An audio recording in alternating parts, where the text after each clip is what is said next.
Mga Kawikaan, ika-28 kabanata.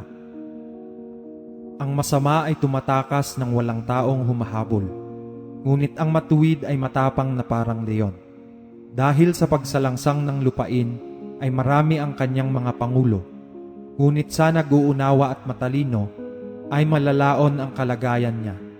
Ang mapagkailangan na pumipighati sa dukha ay parang bugso ng ulan na hindi nag-iiwan ng pagkain. Silang nangagpapabaya sa kautusan ay nagsisipuri sa masama. Ngunit ang nangag-iingat ng kautusan ay nangakikipagkaalit sa kanila. Ang masasamang tao ay hindi nangakakaunawa ng kahatulan. Ngunit silang nagsisihanap sa Panginoon ay nangakakaunawa sa lahat ng mga bagay. Maigi ang dukha na lumalakad sa kanyang pagtatapat kaysa suwail sa kanyang mga lakad, bagaman siya'y mayaman. Sino mang nag-iingat ng kautusan ay pantas na anak, ngunit siyang kasama ng mga matakaw ay nagbibigay kahihiyan sa kanyang ama. Ang nagpapalago ng kanyang yaman sa tubo at pakinabang ay pumipisan sa ganang may awa sa dukha. Siyang naglalayo ng kanyang pakinig sa pakikinig ng kautusan, maging ang kanyang dalangin ay karumal-dumal. Sino mang nagliligaw sa matuwid sa masamang daan, siya'y mahuhulog sa kanyang sariling lungaw. Ngunit ang sakdal ay magmamana ng mabuti. Ang mayaman ay pantas sa ganang kanyang sarili. Ngunit ang dukha na nag-uunawa ay sumisiyasat. Pagka ang matuwid ay nagtatagumpay, may dakilang kaluwalhatian. Ngunit pagka ang masama ay bumabangon, nagsisipagtago ang mga tao. Siyang nagtatakip ng kanyang mga pagsalangsang ay hindi giginhawa.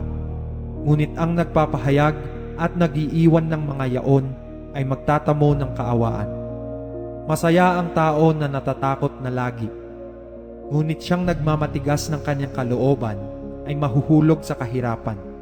Kung paano ang umuungal na leon at ang gutom na oso, gayon ang masamang pinuno sa maralitang bayan. Ang pangulo na kulang sa pag-uunawa ay lubhang mamimighati rin. Ngunit siyang nagtatanim sa kasakiman ay dadami ang kanyang mga kaarawan. Ang tao na nagpapasan ng dugo ng sinumang tao, tatakas sa lungaw, huwag siyang pigilin ng sinuman. Ang lumalakad ng matuwid ay maliligtas, ngunit siyang masama sa kanyang mga lakad ay mabubuwal na bigla. Siyang bumubukid ng kanyang lupain ay magkakaroon ng saganang tinapay, ngunit siyang sumusunod sa mga walang kabuluhang tao ay madudukhang mainam. Ang tapat na tao ay mananagana sa pagpapala, ngunit siyang nagmamadali sa pagyaman ay walang pagsalang parurusahan.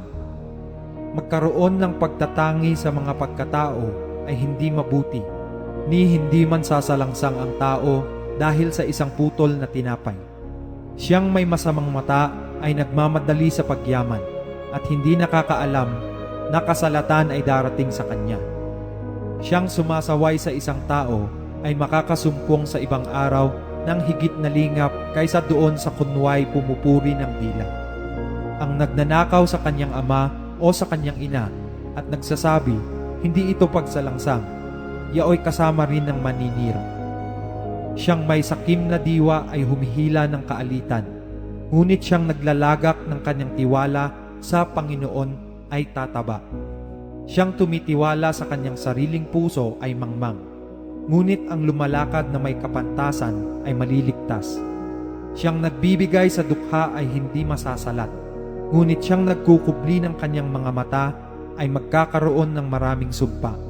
Pagka ang masama ay bumabangon, nagsisipagkubli ang mga tao, ngunit pagka sila'y nangamamatay, dumadami ang matuwid.